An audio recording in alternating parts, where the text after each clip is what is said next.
Daddy Gang, welcome back to another Sunday session.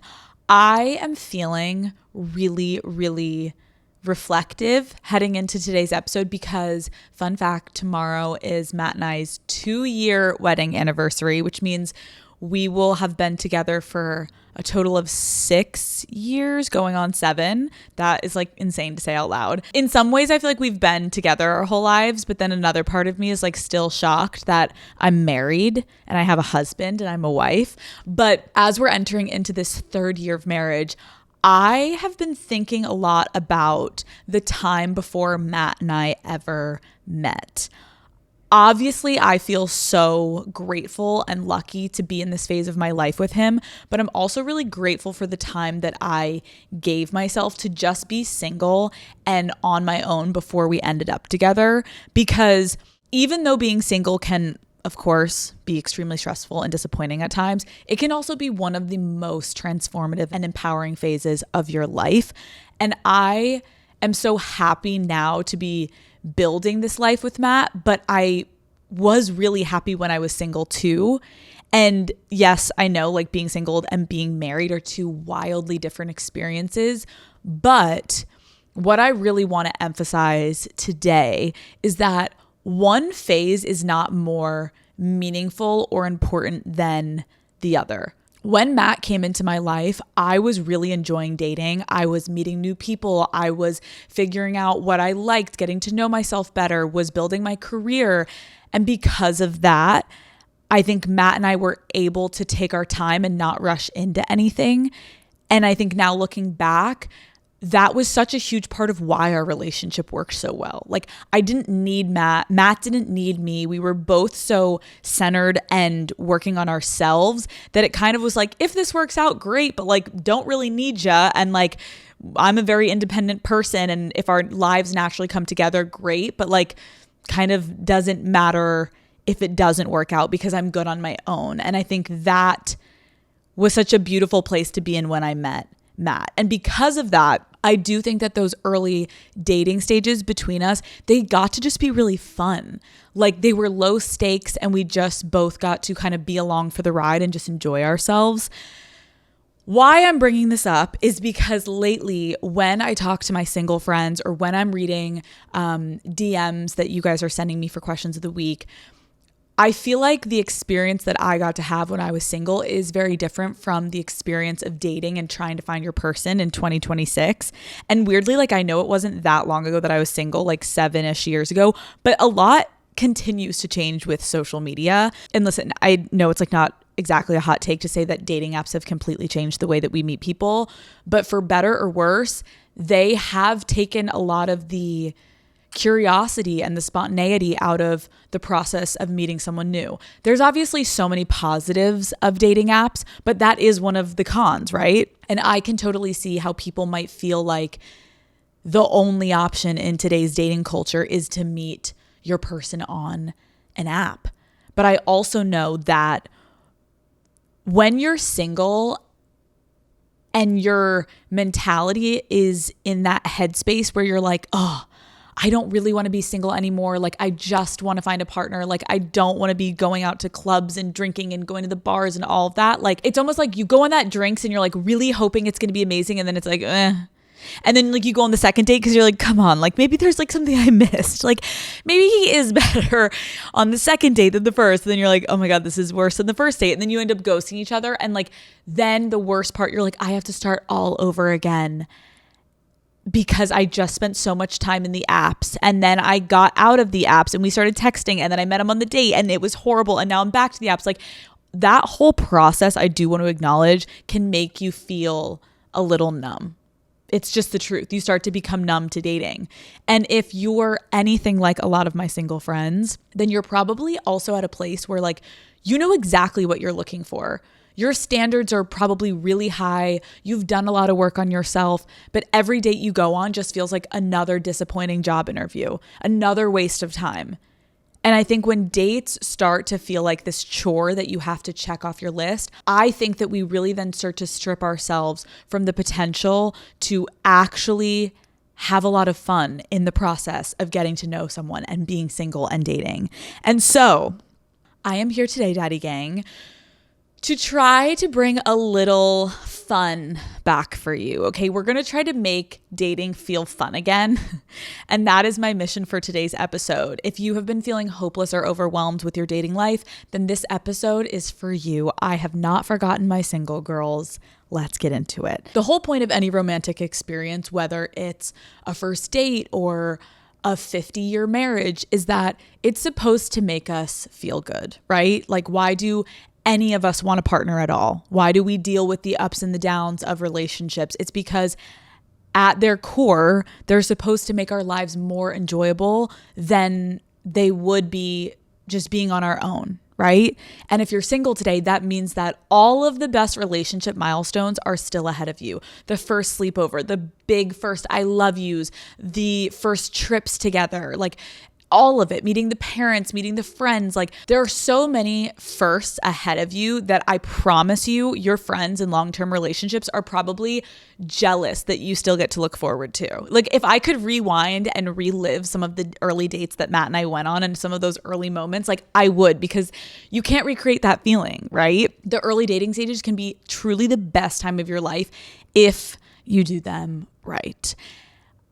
And yes, I obviously know that dating intentionally means you probably feel the pressure and the timelines and expectations that I am not ignorant to. But I also know that, like anything in life, when you get so fixated on the outcome, it can completely negate the enjoyment that we get to feel along the way. We're putting too much pressure on ourselves. And so I think it's time to lean back into those, the warm, easy middle school feelings when all it took to make your entire day was just like your crush complimenting your ugly gauchos and being like, damn, Becca, you looking good in those. And you're like rolling your windows down, blasting, what is the song? Like, Suddenly I See. And you're like, hey, oh, things are turning around. Like, you're so happy. I think that's the energy we need to start to channel being in this year. If you are single, that is what we're going to do. So I want to start at the very beginning. You're like, what do you mean we're starting at the beginning? I'm not abandoning you guys. Like, we're getting into the weeds here today. Okay. So we are going to start with flirting. I'm not going to teach you how to fucking flirt today. You all know how to flirt, but I think, in my opinion, as a society, we are losing the art of flirting, and I refuse to let that happen. Okay, flirting has turned into story likes, fire emojis, swiping right, maybe a DM if we're getting a little crazy. No, okay?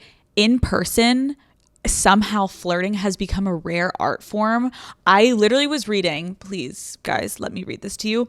A recent study at Date Psychology found that 45% of men ages 18 to 25 have never approached a woman in person for a date.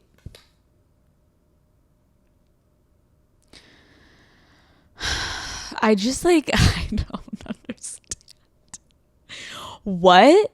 Like, I remember stories like my mom being like, oh my God, your dad would like call my home phone, and like my parents would pick up being like, hi, who are you calling for? Like you had to call home phones, okay, to like get your date, and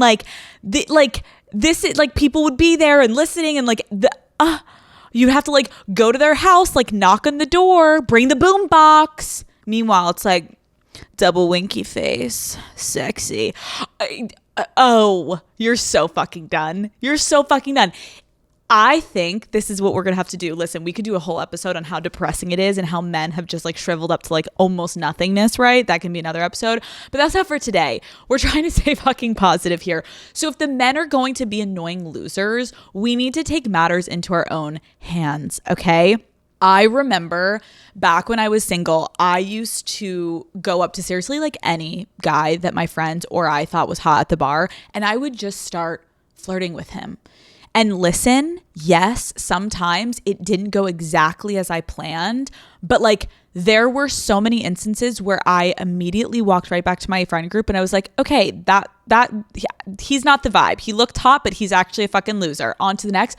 But like, who cares? If you go up and you get rejected, who cares? Like let me just tell you this story, okay? take me back to Brahmin. Oh my God, I wonder if it's still open. Okay. We're in like 2016. The year is 2016. I am in college and I am at a bar in the peak of winter with a bunch of my girlfriends on the soccer team. And we are in tiny little bodycon dresses with thick heels, and we have like shawls on. Like we don't even have fucking coats because we're like, I can't afford to lose my fucking coat because like I can't pay for another coat. So you just freeze your ass off in line, okay? We get inside of Brahmin and it is just heaven. There's men everywhere and all of us are like giddy. We're like, who should we go up to? Like, who should we like try to like make friends with and make out with and get guys to buy us drinks? And all of a sudden, and this is like kind of never happened to me in my life, but all of my friends and I see this man across the bar and it literally felt like there was like a shimmering light above his head. It was like a movie moment. We were all like, genuinely, that is one of the hottest men I've ever seen. He had like kind of longish hair with like a beard and he had like big muscles, but he was like wearing like a beanie and like he had a suit on. And I was like, he's either like a surgeon or an athlete. Like I can't tell which one. Like he either just like finished a game or like finished open heart surgery. Either one, let's bang.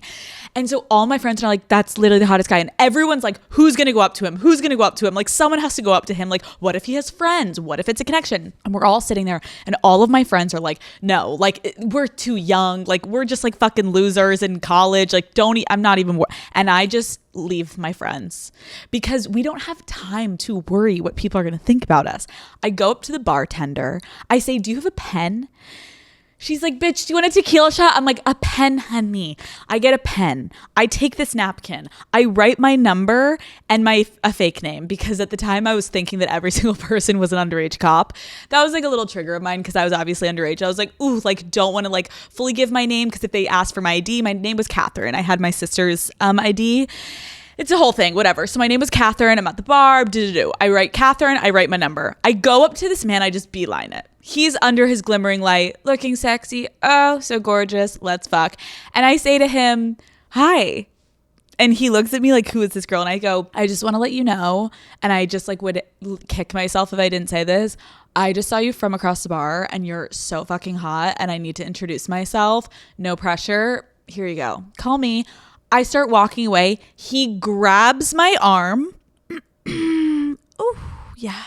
If you haven't had a hookup, just close your eyes, sit back, relax, and just let this one pretend it's you, okay? He grabs my arm. I turn around. This man is looking at me and goes, what are you doing? You can't open with that and then just walk away from me. I'm like, oh my God. Like, oh, so excited it's working. He's like, what's your name? I'm like, Catherine. I'm like, oh, I'm gonna have to fix that later if this ends up going anywhere. We start flirting. Oh my God, are you here with friends? Yeah. Ooh, my 5 girls over there in the corner. We turn. They're all like pretending to not be staring at us, slurping their drinks. I'm like, you here with any friends? He's like, yeah, my 2 boys. I'm like, oh, what do you do? He's like, we just got back from our game. I'm like, I was like an athlete hunter back then. It's since obviously passed, but back then, oh, I could get a rush. It didn't matter really what you did. If you threw the ball, if you caught the ball, if you hit the ball, anything with the ball, I was in. And this happened to be a puck, okay? Ooh, you guys know what I felt for hockey players back in the day, those butts. And so I then am like, oh my God, do you want to come meet my friends? Great, boom, done.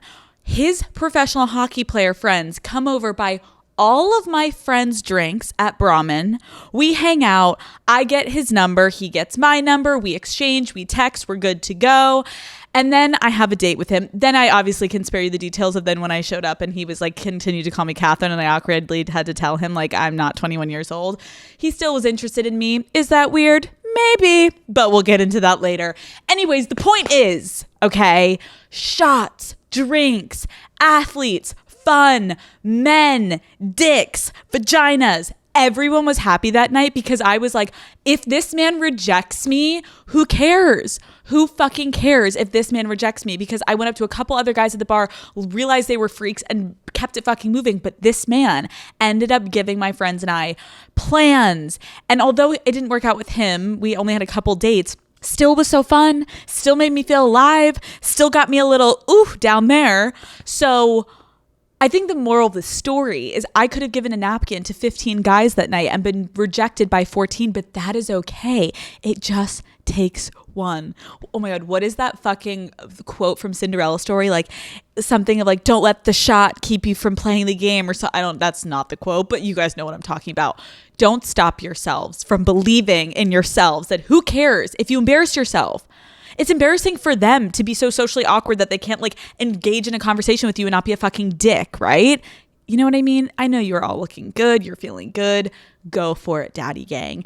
And when it does click with someone and you go up and you flirt with a guy, let me just tell you, and he flirts back and you just like allow like that chemistry to flow and the banter is bantering. You're touching his arm. He's touching your arm, buying you drinks. You're getting his number. It is so much fucking fun. Like that thrill in your body. You're like, I am on fire. I'm on fire. Like even if nothing comes after that night, it's also just so much for you, right? Like that energy of like giving yourself confidence of like, oh my God, I can totally do this. And the only thing between you and having that moment with a hot guy at the bar is just 1, getting over the fear of rejection, 2, getting the fuck out of your house, and 3, getting off your phone and actually being down to like go up to someone and be like, if they reject me, it's fine, but I'm going to just go for it. Okay? Okay? Are you with me? Are you going to think about me and Brahmin with the man under the sun? Okay.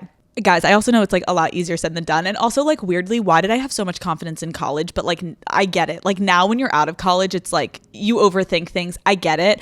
But I do think we need to start just like if you have, wherever you were your highest peak in confidence, get back to that stage. I found an article. Okay. Guys, we're not only talking about dicks over here, we are educating the masses here on Call Her Daddy, and don't you ever fucking forget it. I found an article on NPR called The Key of Flirting, It's Not About You by Andrew Limbong and Andy Tagle. I want to share their advice. Okay, let's read this. One way to ease the fear of rejection is to view flirting as being more about the other person than about you. We get a much better result if, instead of trying to get others to make us feel good, we actually concentrate on making them feel good. This takes care of lingering self-doubt that actually presents itself as questions such as, what if they don't like me? A lot of flirting is driven by a focus on the end game, maybe trying to get someone's number or buying someone a drink. This goal-oriented way of viewing flirting isn't that helpful, but we're so used to flirting as a means to an end to the relationship escalator, which is the idea that you date someone, enter into a relationship, get married, have kids, live happily ever after, etc. But if you remove that goal, you'll hopefully instead just be looking to create a mutually pleasant experience.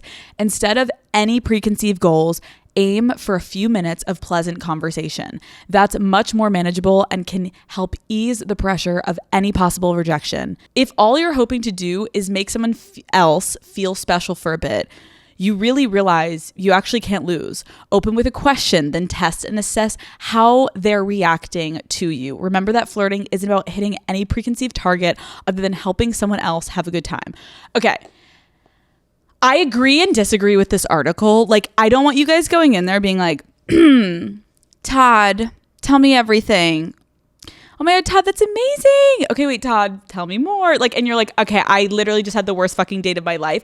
But I agree in the sense of like, stop getting in your own head. Like, just try to connect with the person. And what I love about that advice is that it completely takes the pressure off of this big moment with someone. Like maybe they flirt with you or maybe they don't, but it doesn't actually matter if you reframe the interaction as just being about having a nice conversation. Like, shift the flirting mentality from worrying like, do they like me? Do they think I'm hot? Are they having a good time? Like that is going to be such a game changer for your headspace when you are approaching someone. Rejection is going to happen. It is inevitable. It comes with the territory, but like everything in dating, that's just a numbers game. Okay. You also never know what's going on in a person's head, and rejection usually isn't even about you. Like, you have to keep in mind, maybe this guy is out drinking because his fucking dog just died and he's really sad. So you hitting on him being like, come here often. He's going to be like, No, but my fucking dog said in his head, but he's not going to say that. And then he's just going to be a dick to you, okay? That's the reason he was dick, but you would never know that. Like, if the person you go talk to isn't into it, then just move along to the next. Like, all you're looking for here is just like a fun chat. And if someone can't provide that, then goodbye to them. We're moving on to the next, okay? Let's just have fun. No stakes, no nothing. Like, enjoy yourself. What a concept. Let's start there, because clearly we are bare fucking minimum right now, guys. These men are giving us nothing. And if you're like, Alex, no, it's just too scary. Like, I just, I want to sit in the corner and like wait for a man to come up to me. Then maybe let's start with a lower stakes situation, okay? I want you to just start by engaging with other normal human beings everywhere you go. I understand, again, this is like, what do you fucking mean, Alex? Like, of course I interact with human beings on a daily basis. Do you though? Like, I'm not saying I want you guys out there flirting with everyone in the world. I just mean truly practicing being more open in the mundane daily moments of your life. When's the last time you complimented someone in line at the coffee shop? When's the last time you striked up a conversation with your coworker in the kitchen, okay? While they're toasting their bagel. Chat with the person sitting next to you on the airplane. Okay, I already regret giving that example. Not for too long, okay? Read the fucking room. Chat to them before takeoff and then shut the fuck up, because it's my worst nightmare. Someone's trying to talk to me while I'm on a plane. I'm like, oh, you're going to be chatty today? Headphones on, shut the fuck up. But you know what I mean? Like, I'm saying that you need to build up that social muscle when you're in situations with zero stakes, so that when you meet someone you're actually interested in, it's not as intimidating to get the ball rolling. And let me be so clear. I know this sounds maybe so fucking stupid and simple, but I promise you it's not at this point, because social skills have become something that we do need to practice at this day and age. Okay, social media has completely taken over all of our brains, all of our world. We literally sit there and scroll and we feel like we know people and we feel like we understand people. And we're like, oh, I know her. Oh, I follow her. You don't know any of these people. Even if it's your friend. No. Did you call her? Have you texted her in a while? If not, you don't know any of these people. And you're just like playing a video game. Okay. I feel like we used to be able to actually talk to a wall. I guess I am still sitting here alone talking to a wall right now, but you guys know what I mean. Like, I feel like I could back in the day make small talk with anyone, but even now I realize, like, I'm out in the world sometimes and I'm like, oh my God, am I being awkward? Like, I'm having like weird, like, is that a weird interaction? Because I'm on my fucking phone all the time. Like, even just with a barista or something, like, I find myself being so in moments awkward and I'm like, Alex, I need to put my phone away. I need to stop being obsessed with social media and watching everyone's lives and like, touch grass, or I don't know, go talk to someone face to face. Okay. Like, close enough that you can see the pores in their face. I just think technology has changed the way that we interact with the world around us. And it's not our fault, because that's just what's happening around us, but it is then truly on us to retrain our brains of how to engage with someone face to face, especially when it comes to dating. And I know it sucks. Trust me. Like, I'm so jealous of my parents. I'm like, the way that your generation had it, like the romance and the build and the in-person meetings and the, yeah. Take me back to the Notebook days. Like, their biggest problem was like, they couldn't get in touch with each other. Ooh, a little mystery, a little, like, it's not even ghosting. It's just distance. Like, yeah.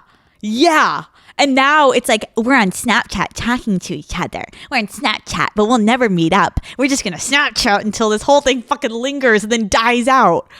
No. If you are messaging a man on Snapchat, knock it off. We're done. We're fucking done. Okay? I think it's just helpful to work on that social muscle so that you're ready when there is someone that you're actually interested in. You're like, oh my God, here we fucking go. So let's say you do meet someone in person. Let's start there, okay? What a concept. We meet someone that we actually like, and they're not a complete loser, and they're not a complete psychopath. Then you're able to strike up conversation with them, and it feels like things are going well from there, right? Classic flirting, boom, like, we're ready. But remember, if someone cannot hold a fun conversation, that is not a reflection of you as a person. And when it clicks and the vibes are there, try not to worry so much if you're being funny enough or if you're being cute enough, if you're being hot enough. Like, the fun of it is just be present in the moment, be your fucking self, okay? So now we're leaving our cages, we're leaving our dungeons, we're seeing the sunlight, we're meeting men, we're out there, okay? The next stage that I want us to discuss is the one that is inevitable. It is important, to something that I know a lot of you may absolutely dread, but I promise it has the potential to be a night you will never forget. Let's get into a first date. Call Her Daddy is brought to you by Tinder. Ladies, we all have the group chat that goes into high alert when someone has a date. You're sending outfit options, maybe the restaurant menu to strategically plan your order, and you're dropping his profile one last time for final group chat approval. Then the second that date is over, you're basically hosting your very own podcast in the car home, sending a 12-minute voice memo recap of literally everything that went down. So it's like your best friends were right there with you. That's the exact energy behind the new Tinder double date. You don't have to wait for the post-date debrief because you're already sitting next to your best friend reacting in real time. Instead of going into a first date alone, you and your best friend match with another pair to meet up together. So now you're there, you're observing, taking mental notes, making eye contact across the table, maybe kicking each other underneath the table, just like feeling things out. You know what I mean? The pressure is way lower and the whole thing feels way less like an interview and more like another fun night out. Double date is about getting to experience dating side by side, from your first impressions to the immediate recap. Maybe it turns into a second date, or maybe it's just a chaotic night that you'll be laughing about for years. Either way, you are in it together. Dating is just better when your best friend is a part of it. Try the new Tinder double date. It starts with a swipe. Download Tinder today. I get why first dates might be so hard to look forward to. It's a whole thing. You're like, I gotta get ready. I have to leave my house again. To all of us trolls, no, this is a good thing that we're being forced to leave our house. But you don't know if you're going to click with this person, right? It could be awkward. Like, you're just like, oh my God, I'm kind of like meeting a stranger and like, I don't want this to be a total waste of time. Great. Okay. But if you're going into a first date with the energy of, here we go again, I just got to get through this, then that headspace is going to completely affect the entire date experience. So fake it, okay? It's probably going to be a lot harder to vibe with someone when you're approaching meeting them, where you're like, this is a task that I have to get through, and I'm already thinking that you're going to be worse than the last, so let's just get this over with so I can tell my friends I went on a fucking date. No. Instead, ladies and gentlemen, I want to reintroduce romanticizing your fucking life, okay? You need to be romanticizing and enjoying every element of a first date experience, starting before you even leave the house. When you are getting ready, let's turn on one of our favorite songs. Let's catch up on some shows we haven't watched. FaceTime a friend, okay? Take that long everything shower that makes you feel so amazing that you had to do regardless of the date, okay? Blow out your hair, put in an outfit you haven't had a chance to wear yet, try on your new lip combo, do everything you need to do to feel your absolute best. A first date is an important opportunity to take a boring normal weeknight, turn it into something to actually look forward to, okay? A random Tuesday in your cubicle is a lot less terrible when you know that the night is going to end with you potentially just looking there's no potential, you're going to look gorgeous and you're going to potentially meet someone new. Okay, it's good to have a different experience than you usually would just sitting at home. We're watching Hulu or Netflix again, and here we go. Episode 457 of Grey's Anatomy. Trust me, girls, I love a good Grey's, but we can pause. We can pause for one night of the week. I also know it can often feel like, okay, fuck, I'm getting ready for nothing, okay?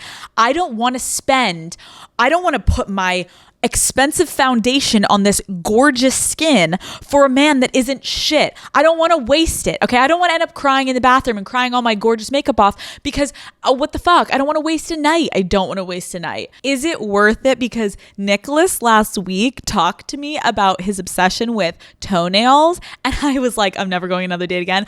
And then the guy before, Franquad, he literally was talking about he likes mommy daughter porn. I'm not feeling it.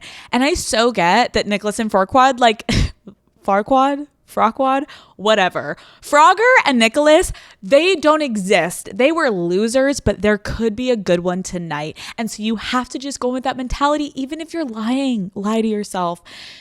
You can lie to yourself and just get yourself through it, because here's what I will say. When you put makeup on and you put your outfit on, you feel good, you're not going to just waste it on a date, okay? Because we're going to build a shield around that. When I used to go on first dates, I'd be like, I've never been more gorgeous. Okay, this outfit, slay. I am worthy of someone noticing me tonight, even if it's not the fucking date I'm going with. And so what I would do is I would always plan a drinks before my drinks with the person I was going to meet up with. I would go meet a friend. So I'm like, even if I just went out with a girlfriend and then have a shit date later, doesn't matter. I got to see my friend. So plan something. Or if like, you know, your friends are going out later, you're not wasting your outfit. Try to have things around. Also, get a fucking selfie. Okay. Do a little pregame. Okay. Get a catch-up drink with a friend over your FaceTime. Like, I don't care. Don't just be like, I'm just going on a date, and if it doesn't work out, I'm going to rip my extensions out in the fucking cab on my way home. I'm going to cry. I'm going to rip my eyelashes off. I'm going to put them on the cab door, and I'm going to go upstairs, and I'm going to watch The Notebook and cry my eyes out, being like, why don't I have a Noah? No. We have a full calendar when we have nights of a date. Do you understand what I'm saying? You're setting yourself up for success. So when it comes to a first date, I've obviously been out of the first date game for a little bit. So when I was preparing for this episode, I did a deep dive on TikTok to see what advice people were sharing for first dates. And you guys, I was horrified. I was absolutely horrified. I was shocked. I was disgusted. I was like, no wonder people hate fucking dating right now. Like, I came across video after video of rules of what you should do and you should not be doing on a first date. And I fear we have completely lost the plot on what it actually means to be seeking a connection with someone. Because look, I know these rules are coming from a good place. Like, people don't want to be wasting their time, and everyone is looking for ways to optimize the experience of meeting someone. But in my opinion, the rules are where the fun parts of the first date go to absolutely die. We have to find some nuance and balance here. I am going to tell you the top 4 rules that I kept seeing over and over and over, and then I need to discuss and tell you why I disagree with almost every single one of them. Okay, number 1, they said, was to go to the same place for every first date so you can eliminate any external variables. Okay, we'll get to that. Number 2 is to never get any food on a first date, only get drinks. Okay, we'll get to that. Number 3 is to set a 2-hour time limit for a first date. And number 4 is to never kiss them at the end of a first date. Okay. Well, here's what I have to say to that. No wonder dating feels like a fucking chore. We're stripping out all the excitement and the joy when we start overanalyzing and strategizing to that extent. Let's start with the first rule, which is go to the same place every time you go on a date. Okay. I understand the idea of being like, I know the place and like, I know the lighting and I know where the bathroom is and I know the parking situation and like, I know exactly what to order. Like, you're just trying to be fully comfortable. I get that. But doing this, I think that completely eliminates the opportunity to use a first date as one, trying something new. Think about it. You have a whole night blocked off with someone who is potentially willing to do whatever you suggest, right? Or also potentially a horrible fucking first date. So you might as well get something out of it and like at least go try the new fucking Thai place down the street. Okay. You're like, this guy is oh my God, he's so fucking boring. But like, God damn, this Thai shit is good. Or like mini golfing, and then you can whack him in the fucking face with the ball. Like, there's options for mobility here. If the date is going horribly, at least you're trying the cool new bar down the place that you can scout out for your next date and then go there one more time. But like, use the first date as a way to try something you normally wouldn't do on your own. And then how about it? Oh my God, so cool if he ends up actually being fucking normal and not a miserable fuck. That way, yes, the date can go horrible and you never can see that person again, but you're like, got it. I actually just had a good time. In my opinion, the unknown elements of a first date are part of the fun, guys. Like, you need to stimulate all of your senses to get that sense of excitement. You're seeing new things, you're smelling new foods, you're trying new drinks. Do not go to the same fucking place every time you're going on a date. It is going to feel like you're back in your cubicle and you're like, bring the next one in, Marty. And it's like, oh my God, no. Then you're like you're not even having to get anxious for it. You're like, Barb, bring me to the back table, bring him in. It's like, what do you mean? What do you mean? No, you can go to the same place twice, maybe. If you got a roster, like, fine, go twice. But other than that, switch it up for your own sanity, babe. Okay. Also, I think that like new spots can just like help you get out of your head a bit. Like, get the fuck out. Like, we're not going to fucking Frank's Diner every single fucking time. Like, I get it. You like to go to Denny's. Go to Denny's with your fucking family every Sunday. Don't do it every fucking time you're going on a date. Number 2, which is just get drinks, never dinner.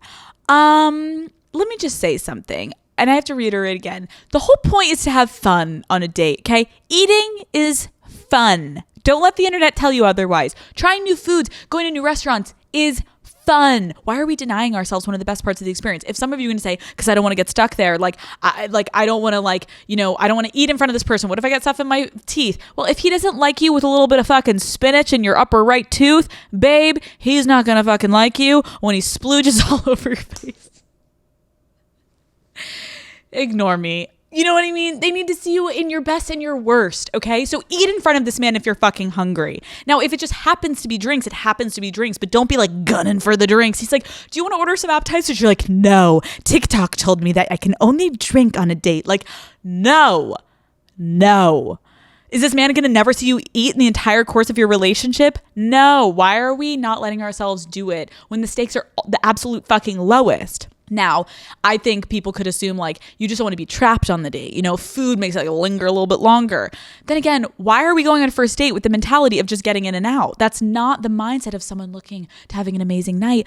And also, I have up and left at appetizers, babe. Okay, I have up and left. If you are having that calamari and he is saying ruthless shit, you get up, you slurp your Shirley Temple down, and you get the fuck out of there. You don't need to stay. Food doesn't mean, babe, you're locked in, handcuffs on, seated, 3 hours, full course, let's make it to the Sunday. You don't have to do that. You can leave. Free will, free fucking will. Which leads me to number 3, okay? Setting a 2-hour time limit for the date, literally why? Especially if you're having a good time with someone, you're like, clocked it, gotta go. He's like, wait, why? I thought we were having fun. You're like, it hit that 2-hour limit, gotta boogie. Like, no. One of my best friends just became official with her boyfriend, and their first date was supposed to be just like grabbing drinks, and then it turned into a full night bar crawl. They literally hit a ton of different spots all around the town. They were like, boom, boom, boom. Now they're dating. Oh my God, guess how long that date was? Basically fucking 5 hours. Oh my God, look, it worked out, TikTok. Good things come when you let yourself enjoy them. Allow yourself to just be a little bit more open and not be these strict guidelines. Boom, boom, boom. I get it if you're like wanting to keep a little bit of like the mystery and you're just sitting at dinner and you're like, all right, we need to like wrap this up just because it's like, we shouldn't go on hour 4. We shouldn't go on hour 3. Like having the 2-hour window of like feeling comfortable to leave after a normal amount of time. Yes. But don't be like setting your alarm and the alarm goes off and you're like, that's time, Jim. I'll be in touch. Like, I swear to God, daddy gang, do not set a fucking alarm on your date. This takes me to rule number 4. I think it was number 4. And this makes me the most annoyed. And maybe I was just a little whore, you know, but I do believe I had it right on this one. When people on TikTok are saying no kissing on a first date. No, I completely disagree with you. How about this? Also, no kissing on a first date. Well, sometimes I fucked them on the first date. How about that one, TikTok? How about I let him eat me out on the first date and I married him? No, just kidding. He didn't eat me out. That was like the second time. But okay, listen. If you are going to say to yourself in the mirror before you go on that first date, baby, you will not accept a kiss. You will not even accept a hug. What are we doing? Like, you're skipping the most fun and romantic and magical part of having a great date with someone. Like get in there. Like, if a first kiss feels right, it feels right. The first kiss at the end of the date is seriously what they write movies about and songs and books, okay? And what I dream about, because it's one of the most exciting romantic human experiences that you can possibly have. You do not need to be denying yourself pleasure to prove some arbitrary point, to be like, did you kiss him? And you're like, they're like, good girl. Get your fucking lips in there. Both if you want. Let me tell you a story. I've told this story many times. I'll make it quick. Matt and I went in there not knowing who this man is. I'm like, oh, this Hollywood man, movie producer, what's he going to be about? Slowly fell in love first night. I was like, oh my God, I want to fuck this man. Unfortunately, my sister was staying with me in the same hotel room. So like, I probably would have let him upstairs into my legs, but like I didn't because my sister was up there. But I came across like I wasn't willing to give it up on the first date. Whatever. The point is I went to the bathroom, we're leaving, we're going to the car after our full long 2+ hour date, may I add. And he texts me to come to the back of the restaurant to go the back way. And I walk down the long alley and I see him under the little light in the back, and he grabs my face and he pushes me up against the wall in the back of the parking lot, and he starts making out with my face. And I came in my pants. I was like, this is what dreams are made of. I come to LA, I meet this man, he grabs me by the back of my neck, puts his hands on my hips, puts his tongue down my throat, puts me in his car and is like, where to next? Yeah, fuck me. Like that, even if I never saw Matt again, I've had so many dates where like I had great first date kisses and I was like, oh my God, I'm never calling you, but oh, who doesn't love a makeout? Like, makeouts are so fun, okay? And so kiss them the first date, fucking sleep with them the first night. Like, I don't care. You have to go based on what feels good to your body and what feels right to you. And so if you have some fucking friends that are prudes that are like, you should never kiss on the first date, you're going to give them the wrong impression and they're just going to think you're a whore. Okay, maybe for you, Cassandra, but I'm about to let him in my back door on night. You don't have to do anal on night 2, but you could. Whatever feels right. You have to be at your core centered with what feels right to you and your body and what you want to do. And if you want to fuck or you want to make out, or how about this, if you don't want to kiss on the first date and that is your MO, great. But don't just be like Googling like, what to do on first date? No kissing. Got it. Check. No. If a man is going to treat you like a piece of shit and isn't going to call you, he's not going to treat you like a piece of shit just because you fucked him or made out with him on the first night. A man knows, okay? And guess what? Stop giving all the man the power, and so should you. Maybe make out with him so you stop wasting your time. What if little Robbie has got a fucking tonguer that hits the back of your esophagus and you hate the way he makes out? Or what if like small-lipped Sammy is like barely gets a little tongue in there and you're like, I can't even fucking find, we're just hitting teeth. You're probably not going to want to fuck Sammy.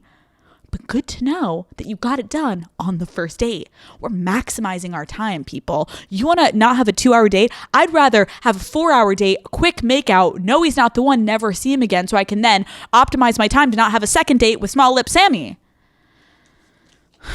That's how we have to be thinking, okay? We have to be thinking this way. Your friends in long-term relationships, I would be begging to relive that night with Matt. Oh, push me up against the wall. Sometimes they do. Let's pretend it's our first date, okay? You have the power. You as a single woman have the power to be completely having these romantic nights. And guess what? Even if he's not that romantic, make it fucking romantic for yourself. Literally believe that it was romantic. And then don't call him. Who cares? Get a make out.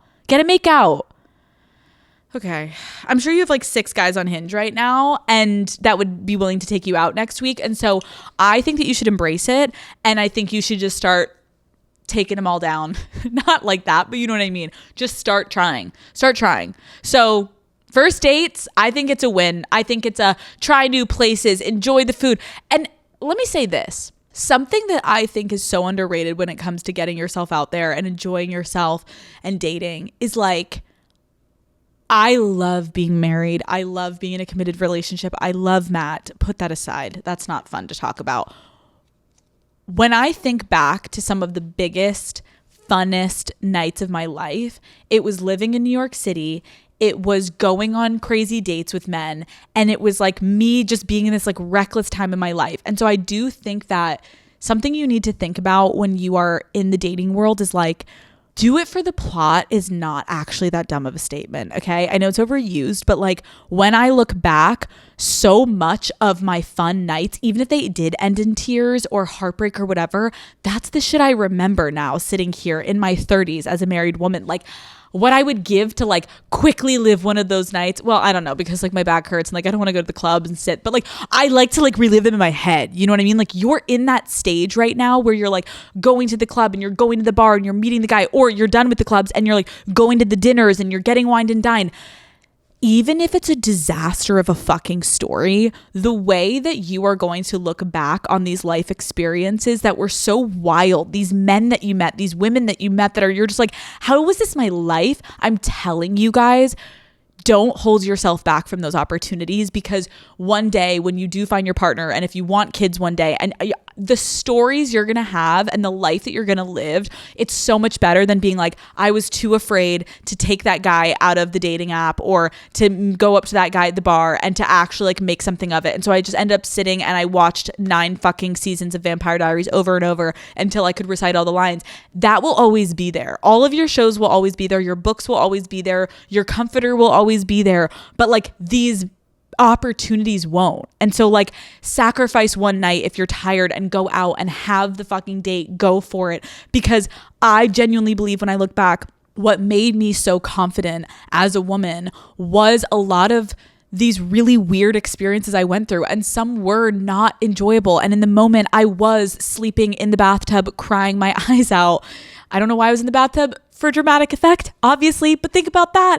That's how drama I was back then. I was like, oh my God, I'm single and I'm dating and these men, they're breaking my heart. Like, how fun is that? I'm not going to cry in the bathroom anymore. Okay.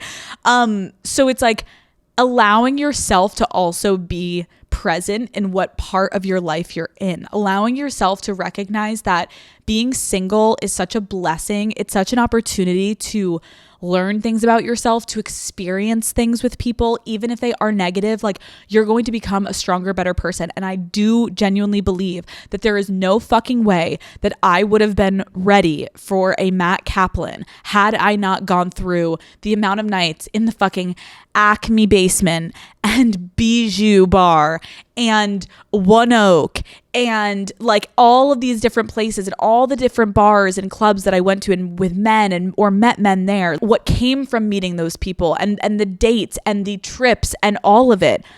I had to go through all of that to then mature, learn what I wanted, learn what I hated, learn what I wouldn't put up with, learn certain things on a first date that I'm like, oh, that's another flag that other guy taught me that I know I don't like. I'm up, I'm leaving, bye. Or, oh my God, I've never felt this way on a first date. This is a good sign. I'm going to do a second date. Like, you learn so much about yourself. And then when I met Matt, I felt like I knew that first night because I had never met anyone like him and I had never felt anything like that before. And I had dated so many fucking losers. I had gone on so many bad dates. I've told you guys, I think, the story of like the guy that like literally used me and he was engaged and he just wanted to see like what it was like to go on a date with the caller daddy girl. And I was like fully there for an experiment. And I thought I really liked this guy. And then it turned into like, I was getting fully conned and I was like, oh my God, like this is so embarrassing. Like, I've just gone through so many weird things, as you all have, where you can close your eyes and picture all the fucking losers. But I promise you, to find the positive, sometimes those losers are literally the best thing to continue to build your backbone and to continue to build your arsenal of exactly what you want. So when you find your Matt Kaplan or when you find your whatever, whoever that man is, it's so glaringly obvious. But had I met Matt when I was 22, I would have never been ready for Matt. Because I wouldn't have appreciated all the amazing things that he brought to me. Because I had to go through the fucking dog shit. I had to be like, this man fucked me over and this man did that. Like, I swear it makes me appreciate Matt 10 times more that I had all these like really horrible dates to be like, thank God I fucking found you. I say that to that man like at least once a week. Like, thank God I found you, Matt. And the only reason I'm able to say thank God I found you is because I found a hell of a lot of fucking trolls underneath the bridge and thought they were princes. And then they turned out to be Gollum. Okay. And I was like, oh my God. And I had to experience that. And you guys do too. So Although dating sometimes, listen, it's not going to be 80% positive dates and 20% negatives. I get it. Sometimes it's 70% negative. But that's also why finding your partner one day is that much sweeter. The effort that you put into dating, the effort you put into being single, the effort you put into working on yourself, not self-centering around the men in your life. You're like, who am I? What do I like? What do I deserve? I have high standards now. I know what I want. That builds and builds and builds so that when you do find that right person, you're ready for them, they're ready for you, and you know what you're ready to accept and what you're not willing to put up with. And so get out there to all my single ladies who maybe you have been taking a hiatus. That is so fair and that's so fine. But do not let yourself continue to get upset over, oh, but I see, like, turn off also social media. That's been the best fucking thing ever. I like post, I turn it off. Everyone is so fucking negative. I'm sorry, but everyone's so negative on social media, giving their think pieces of why dating fucking sucks in 2026. Well, guess what? We're alive in 2026. What are we going to do about it? What are we going to do about it? Be fucking victims and have victim mentality? Like, this sucks so much. All right, well, get off your fucking phone and just go and try because I promise you something good is going to come of it. So change your attitude. I'm always here. I'm literally at the fucking front lines with you. You are not alone. You've got this. Sometimes we just need to remind ourselves that we're letting the internet soak into us too much, and we're letting ourselves create this negative narrative around something that, guess what? If it was supposed to be so fucking easy, everyone would have perfect relationships and everyone would be fucking happy and perfect and would be a boring fucking life. You need to do the fucking hard work to actually get something that is worth the fucking hard work. Nothing fucking great is easy. Okay, you got to work for that shit. Thank you for coming to my TED Talk, and to all my single girlies, get that fucking selfie, bitch, because I know you're hitting that cut crease, you're overlining that lip a little bit, you got that highlighter, boom, get the selfie. If all goes to shit, get the fucking selfie before the first date and tag me. Going on my first date, boom, hot bitch, love you. All right, daddy gang, that is it for this week's episode. I hope to God that this inspired some of you, because I a lot of times, and I always tell you guys this, like, a lot of times I just think from my own perspective of like, what would I have needed? And although I loved dating and going out, I do genuinely think that I really remember some times where I just really struggled to be like, I think I need a break. And again, like, that's fair, but it's almost like right when you're done with it is when you need to just get back at it. Get back on the fucking horse. And so I love you guys. I know it's not easy out there. I also know, like, men fucking suck right now. And it's just like, but I promise you there are some good ones out there, and you just have to really fucking look. And I know it sucks that we have to be like digging in the weeds to like find not even a diamond, just like, you know, like a little like copper metal or like just like a little something.